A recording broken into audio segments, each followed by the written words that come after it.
우리 2023년 새해 표어를 한번 외쳐봤으면 좋겠습니다. 먼저 그의 나라와 그의 의를 구하라입니다. 같이 한번 읽어봅니다. 시작.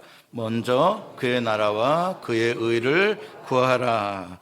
이 다음 절은 뭐죠? 다음 말씀은 그리하면 이 모든 것을 너희에게 더하시리라. 자, 표어를 뒤에 거를 정하는 게 좋을까요? 앞에 거를 정하는 게 좋을까요? 이 모든 것을 너희에게 더하시리라. 이 표어를 정하는 게 좋겠어요? 먼저 그의 나라와 그의 의를 구하라가 좋겠어요? 저는 뒤에 게 좋을 것 같아요. 이 모든 걸 너희에게 더하시리라. 아멘. 너무 좋잖아요. 그런데 우리가 항상 성경을 읽을 때 내가 좋은 것만 읽어가지고 문제가 되는 경우가 많아요. 이 모든 게 더해지려면 어떻게 해야 된다는 그 앞에 구절의 소중함을 우리는 빼먹고 맨날 이 모든 게 더해지기만을 감나무 밑에서 감 떨어지게 기다리듯이 그렇고 그걸 믿음이라고 생각을 하는데 그렇지 않아요. 먼저 그의 나라와 그의 의를 구하면 나머지는 걱정 마라. 그렇잖아요? 아멘. 네. 하나님의 통치를 이야기하는 거예요.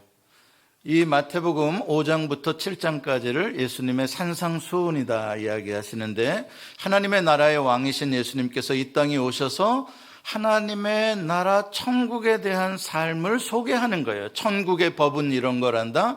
천국 백성들은 이렇게 사는 거란다. 그래서 너희들은 이제 천국 백성으로 들어오기를 원한다. 이렇게 초대하시는 거거든요. 천국을 소개하면서. 그럼 천국이 뭐냐? 하나님이 왕으로 다스리는 나라예요. 그 나라로 들어오게 되면, 그래서 그 나라의 왕의 통치를 받으면 너희들이 뭘 먹을까 뭘 입을까 걱정하면서 사는 그 모든 것들이 다 채워진다는 거예요. 누가? 왕이 채워주신다. 어떻게? 왕이 내 형편을 너무나 잘 아시기 때문에, 왕이 전능하시기 때문에 못하실 게 없으시다. 그래서 이 세상에서 힘들고 어려운 수고하고 지치고 목마르고 가난한 영혼들을 주님께서 그 나라로 초대하시는 겁니다. 자, 오늘 본문이 시작되는 24절을 먼저 한번 읽고 우리 생각해 봅시다. 시작. 한 사람이 두 주인을 섬기지 못할 것이니 혹 이를 미워하고 저를 사랑하거나 혹 이를 중히 여기고 저를 경히 여김이라. 너희가 하나님과 재물을 겸하여 섬기지 못하느니라. 아멘. 자, 이 말씀의 뜻을 우리가 잘 이해를 해야 돼요. 지금 두 주인은 뭐예요? 하나님과 재물입니다. 하나님도 신이고 재물도 신입니다. 여기서 재물이라는 단어가 맘몬이라는 아람어인데, 맘몬은 우리가 가지고 있는 possession, 어떤 그런 material, 아니면 treasure, 아니면 rich, 이러한 뜻을 가지고 있지만 이거는 god이에요. 재물의 신을 말하는 것이에요. 하나님을 믿지 않는, 하나님을 왕으로 섬기지 않는 모든 인간이 섬기는 신, 그게 바로 맘몬인 거예요. 어떤 사람들에게 종교를 조사합니다. 나는 무교예요. 나는 어떤 신도 믿지 않아요? 아니요, 당신이 몰라서 그런 거예요. 하나님을 믿지 않는 모든 사람은 맘몬을 섬기고 있는 겁니다. 그런데 문제는 하나님 나라의 백성이 되어서 하나님을 주인으로 섬기겠다고 한 사람이 동시에 맘몬신을 여전히 섬기고 있다는 거예요. 이 전에 섬기던 그 맘몬신이 다스리는 나라에서부터 우리가 이제 옮겨왔는데, 하나님의 나라로 하나님만이 왕이 돼야 되는데, 그런데 하나님 나라에 와서도 여전히 맘몬신을 함께 섬기고 있다는 거죠. 그럴 수는 없다는 거죠. 여전히 섬긴다, 나는 둘 다 섬긴다 그러지만 사실은 하나님을 섬기는 게 아니라는 주님의 말씀입니다. 야, 이게 무슨 뜻이냐? 어렵지 않습니다. 이런 사람들 너무나 많이 있습니다. 이런 성도들 너무나 많이 있습니다. 여러분, 예수님께서 사람들을 하나님 나라에 초대할 때 수고하고 무거운 짐진 자들아 다 내게로 오라, 내가 너희를 쉬게 하리라 그러셨죠? 수고하고 무거운 짐이라는 게 뭐예요? 오늘 본문에 나오는 염려하는 것들이에요. 염려하는 것이라는 게 뭐예요? 나에게 꼭 필요한 것들이에요. 소중한 것들이에요. 그러니까 염려하죠. 자, 그런 것들 때문에 인생의 짐이 무거워요. 자식 문제, 사업 문제, 건강 문제, 내 장래, 노후 문제, 인간관계의 문제, 할 것 없이 짐이 무거워요. 그런데 어떻게 이 짐을 해결할 길이 없는데 주님께서 초대를 하신 거예요. 내가 너를 쉬게 하리라. 그러니까 아멘, 할렐루야 그러고 예수님 앞에 나왔어요. 나왔는데 여러분, 넌센스는 뭔지 아세요? 나온 것까지는 잘했어요. 그런데 예수님 앞에 와가지고도 여전히 짐은 지고 있어요. 수고하고 무거운 짐진 자를 불러주셔서 감사합니다. 주님, 내가 왔습니다. 그러고도 짐은 계속 지고 있어요. 이게 두 주인을 섬기고 있는 거예요. 그런 성도들이 너무 많은 거예요. 주님을 믿는다, 주님께 맡긴다, 그래서 하나님만을 왕으로 삼는다 하지만 아니, 사실은 내 인생의 짐을 나 혼자 그대로 지고 있는 사람들이 여기도 참 많이 계세요. 얼굴에 다 쓰여 있어요. 내 짐 무겁다 이렇게. 그렇잖아요. 수고하고 무거운 짐을 지고 주님께 오기는 왔는데 주님께 맡기지는 않아요. 내가 여전히 지고 나를 불러주셔서 감사합니다. 불러주셔서 감사합니다. 그게 구원인 줄 알아요. 사랑하는 성도 여러분, 이제는 주님께 맡겨야 되는 거예요. 내가 짊어지고 있으면 안 되는 거예요. 주님께서 우리에게 명령하시는 거예요. 너의 모든 짐을 주님께 맡겨버리라고. 캐스트란 말은 던지다는 거잖아요. 던져라. Your all burdens. 너의 모든 짐들을 unto him, 주님께 다 맡겨라. 왜? 주님은 나를 나보다 더 잘 아시며 나를 나보다 더 좋게 해주시기를 원하시는 분이시기 때문에. 그래서 우리의 삶의 우선순위를 오직 먼저 하나님의 그 통치의 신실하심 앞에 맡기는 것, 이게 삶의 우선순위다라고는 말씀입니다. 지난 3년 동안 세상은 참 많이 팬데믹으로 인해서 변했습니다. 사회학자들의 이야기는 그 어떤 시대보다도 크게 변한 것이 지난 3년의 팬데믹 상황이라고 합니다. 그 변화의 소용돌이 속에 개인의 삶들도 변하고 교회 생활도 많이 변했습니다. 왜냐하면 팬데믹이 시작되면서 법적으로 교회 공공 예배까지 하지 못하도록 극히 제한을 했습니다. 그리고 다 온라인으로 예배를 드리도록 했습니다. 어쩔 수가 없었습니다. 너무 빠르게 전염병이 확산되고 있기 때문에 우리가 이것을 다른 사람을 막아주기 위해서 우리가 절제할 필요가 있었습니다. 그러다 보니까 온라인 예배가 활성화되어지는 것까지는 좋았는데 점점 교회 현장 예배에 출석하는 비중이 줄어들기 시작하고 동시에 교회를 아예 떠나버리는, 아예 예배를 온라인으로조차 드리지 않는 사람들의 비율이 많아지기 시작했습니다. 이제 팬데믹이 끝나고 엔데믹이 됐는데 다 모든 것들이 팬데믹 이전의 상황들로 회복되어져 가고 있습니다.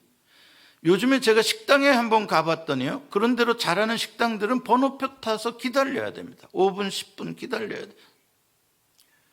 다 그렇게 원래대로 돌아가고 있는데 예배에 참석한 비율은 아직도 여전히 회복이 되지 않고 있습니다.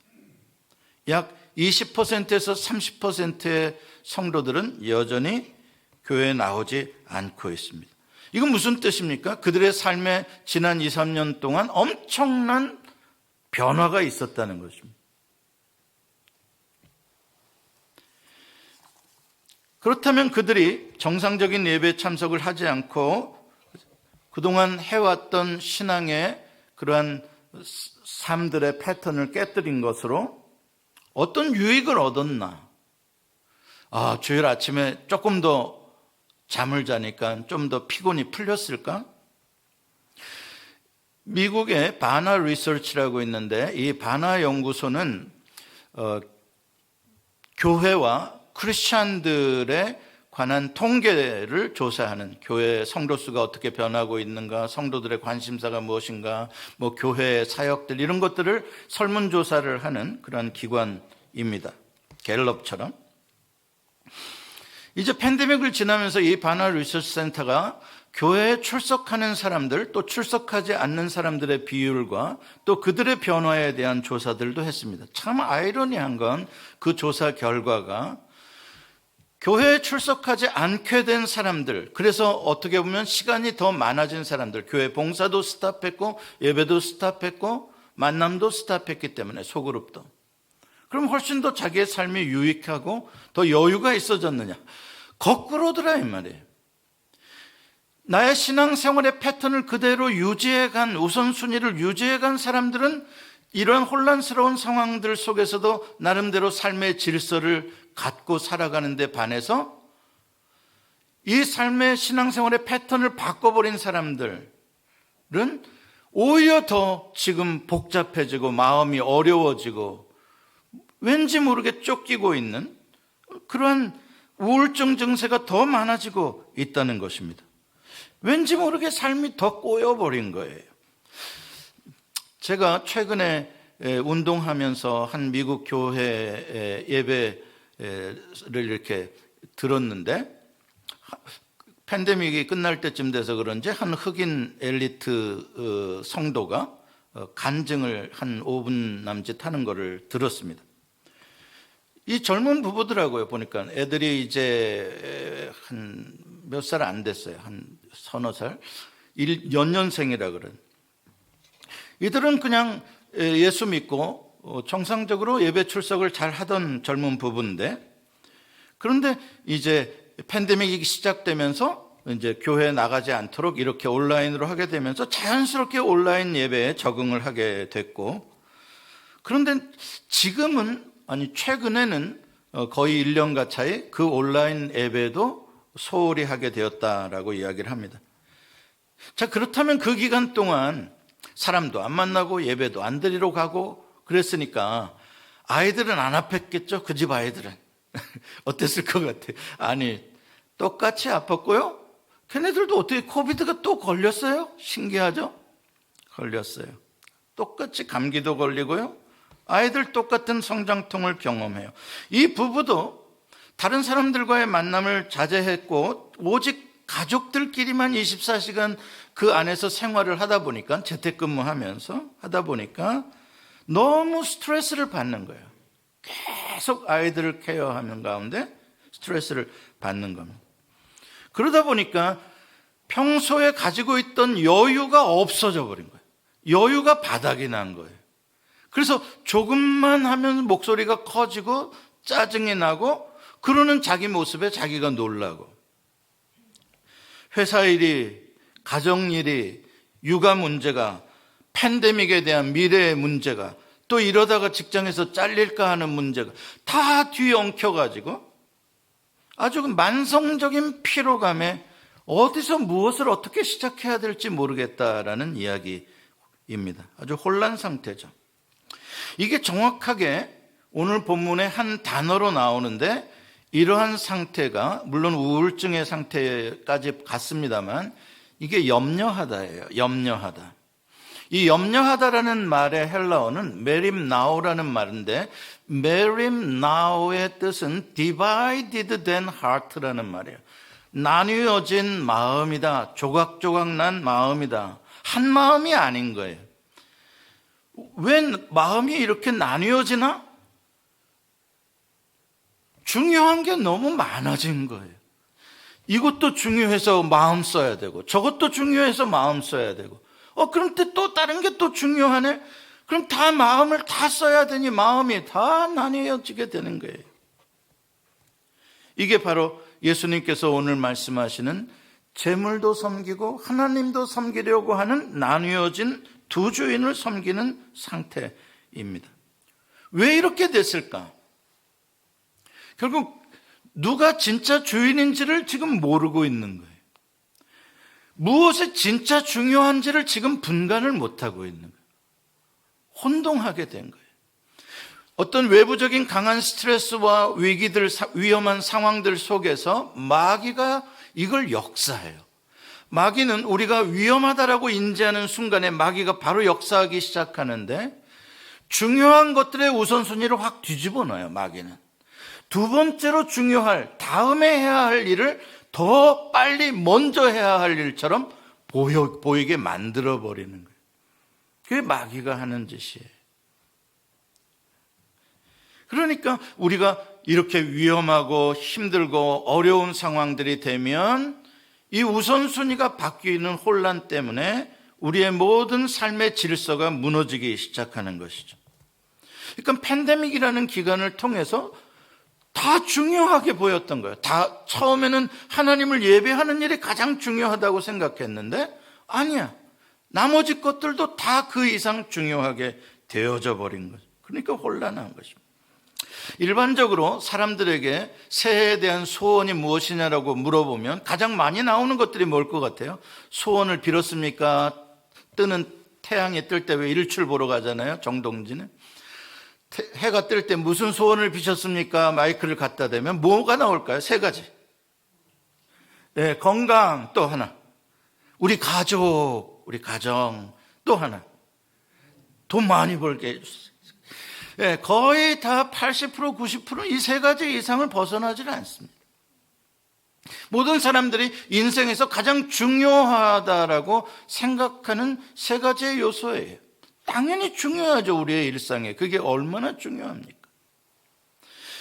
그러나 우리가 잊어서는 안 되는 게 그것들이 최고로 가장 중요한 것은 아니다는 것입니다. 중요한 것은 맞으나 가장 최고로 중요한 것은 하나님과 그분의 나라와 그분의 통치라는 것입니다. 그게 예수님의 말씀이에요. 믿는 자들과 믿지 않는 자들의 차이점이 거기에 있는 거예요. 우리도 우리 가족 건강하게 해주세요, 우리 가정 돈 잘 벌게 해주세요라는 소원을 가질 수 있습니다. 기도 제목을 가질 수 있습니다. 그러나 우리는 그것보다도 더 중요하게 생각하는 게 뭐예요? 하나님이 우리를 복 주셔서 새해에 하나님이 우리를 은혜 주셔서 우리가 그렇게 되게 해 주시옵소서죠. 하나님이, 그게 차이점인 거예요. 그러니까 당연히 우리의 필요한 것들이 소중하죠. 그러나 우리가 믿음을 가져야 하는 게 하나님은 참 좋으신 왕이시기 때문에, 또 나를 자녀로 삼아주셨기 때문에 내가 무엇을 필요로 하는지 너무 잘 아시고 내가 꼭 필요할 때마다 하나님이 때를 따라 돕는 은혜로 채워주신다.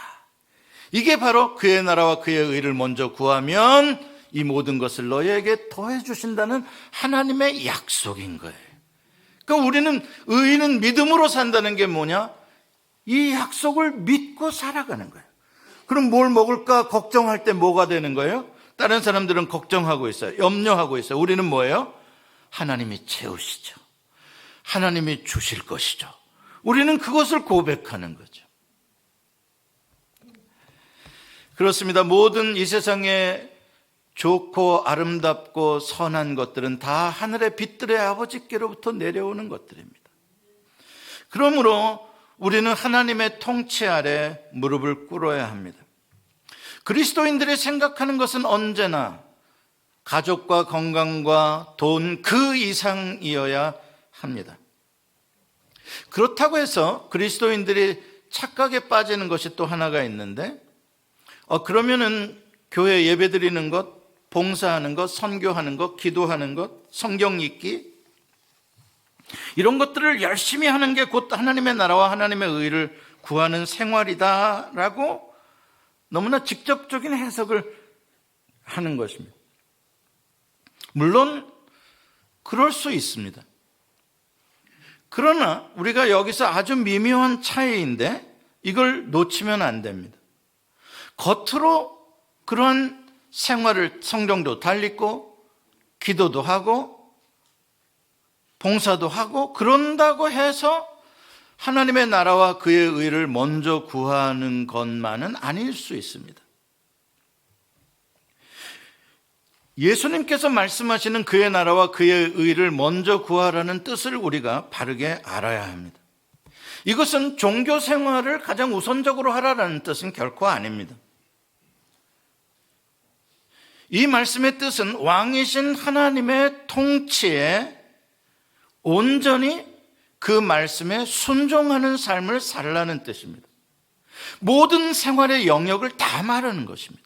직장에 가서든지, 가정에서든지, 찻집에서 커피를 마실 때든지, 누구를 만날 때든지, 모든 삶의 영역에서 하나님의 통치와 말씀대로 순종하며 사는 것, 그것을 최우선으로 여기는 것을 말하는 거지.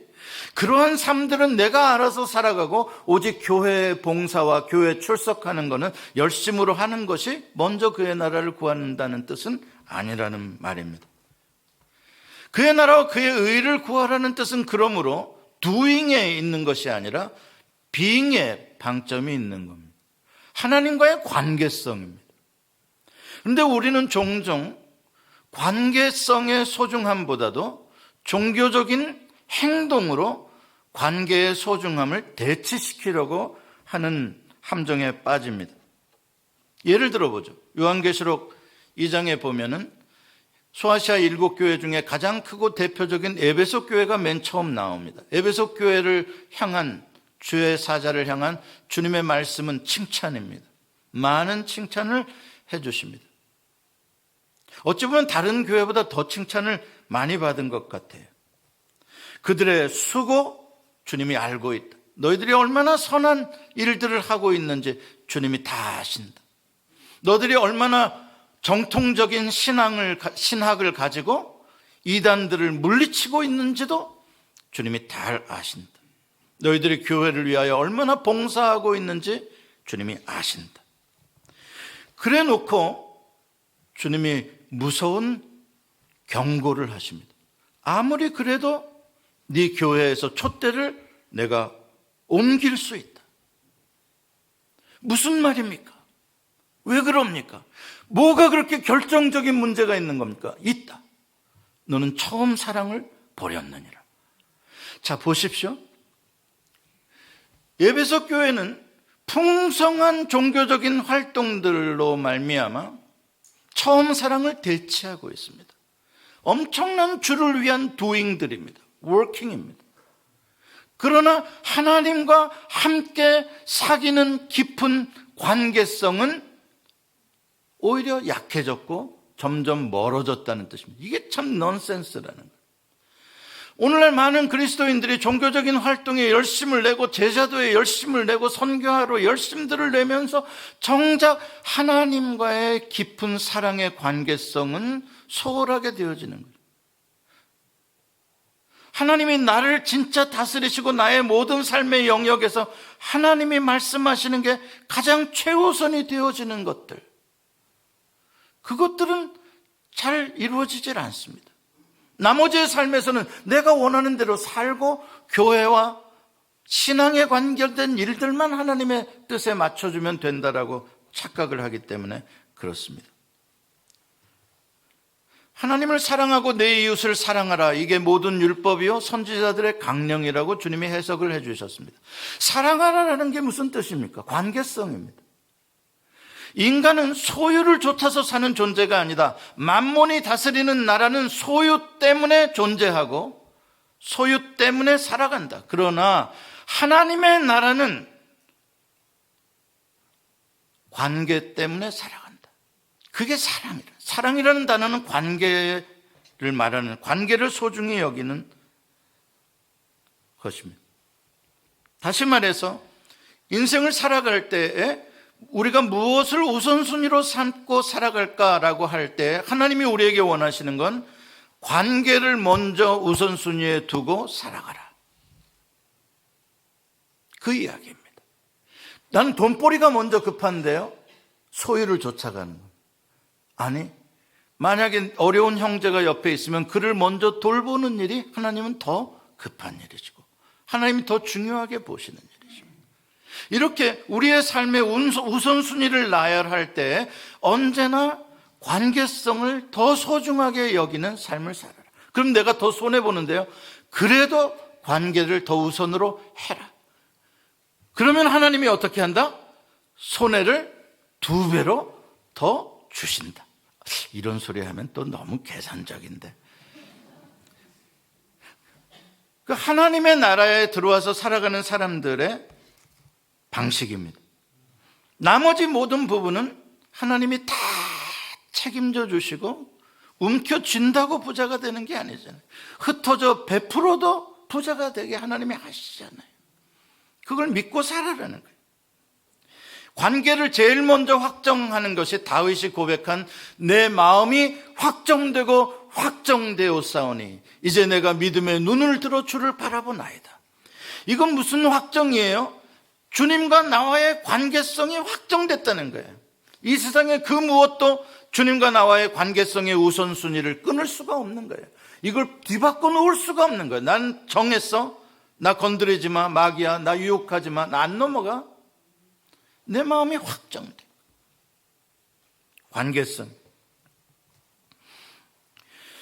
하나님의 통치에 나머지는 다 맡기는 거예요. 우리가 먼저 first, seek first 그러니까 그러면 seek second, seek third가 되어지는 것들이 있다라고 생각하는 것 같아요. 그런 순서를 말하는 게 아니에요. first라는 말의 뜻은요.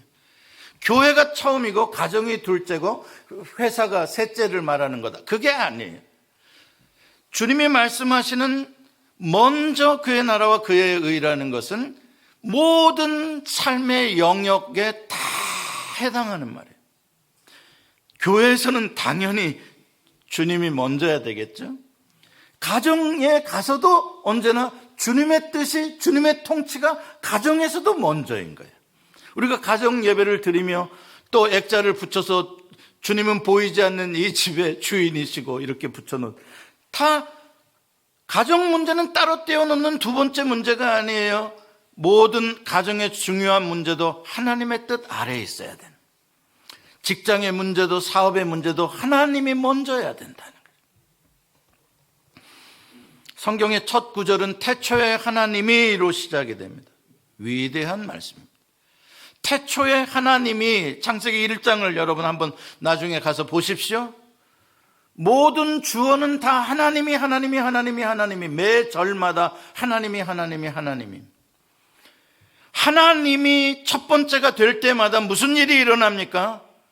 빛과 어둠이 나눠지고요. 하나님이 말씀하시고 하나님이 역사하실 때마다 빈 공간들이 아름답게 채워지고요.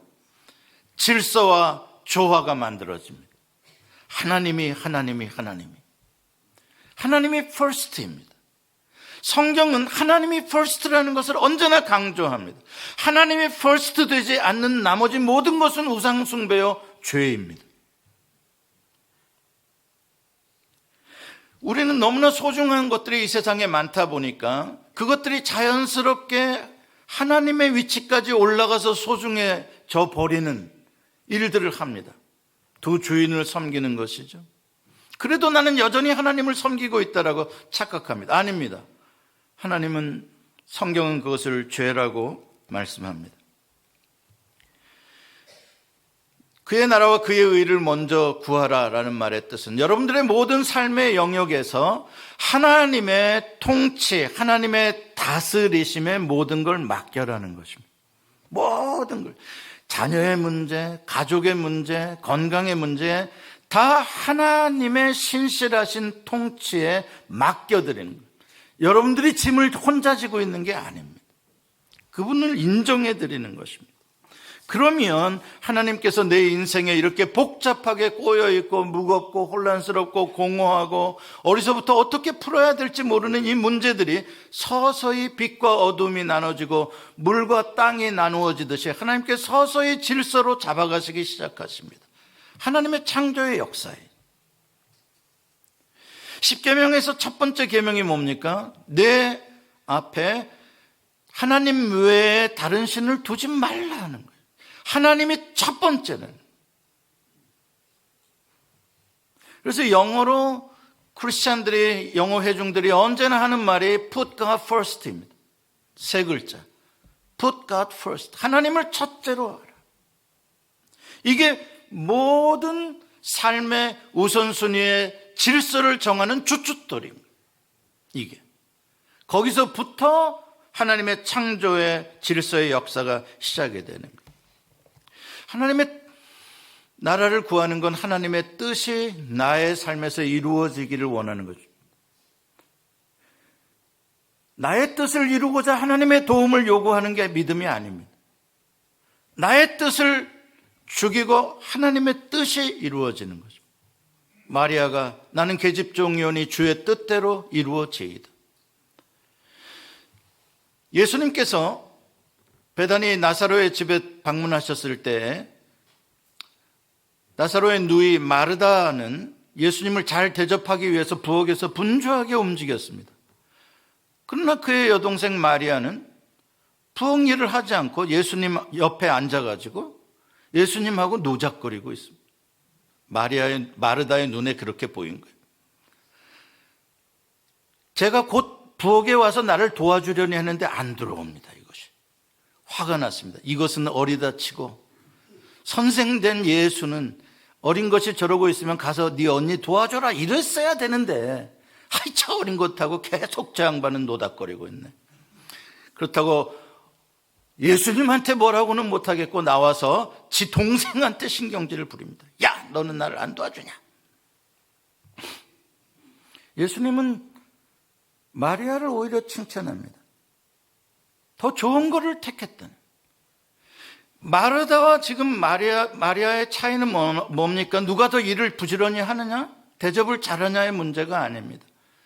마르다는 내가 그렇게 하는 것, 그게 주님이 좋아하시는 줄 아는 것. 내가 원하는 뜻을 하는 것이, 그게 자기의 뜻을 이루는 것입니다. 그러나 마리아는 그렇지 않습니다. 주님이 무엇을 더 원하실까를 해드리는 겁니다. 엄청난 차이죠. 지난 팬데믹을 지나면서 여러분들 가운데 혹시 많은 것들이 혼란스럽고 어디서부터 어떻게 새로 정리하고 시작해야 될지 모르는 그런 가운데 계시다면 여러분 해법은 정말로 단순합니다. 가장 먼저 하나님의 통치를 믿고 그분의 신실하심 앞에 맡겨드리는 겁니다. 주여 이 문제, 내 자녀의 문제 맡겨드립니다. 내 직장의 미래의 문제도 맡겨드립니다. 주님이 다스려 주십시오. 그렇죠? 거기서부터 시작이 되는 거예요. 주님이 예배드리는 걸 더 기쁘게 여기시는 것 같다. 예배드리는 것 시작하는 겁니다.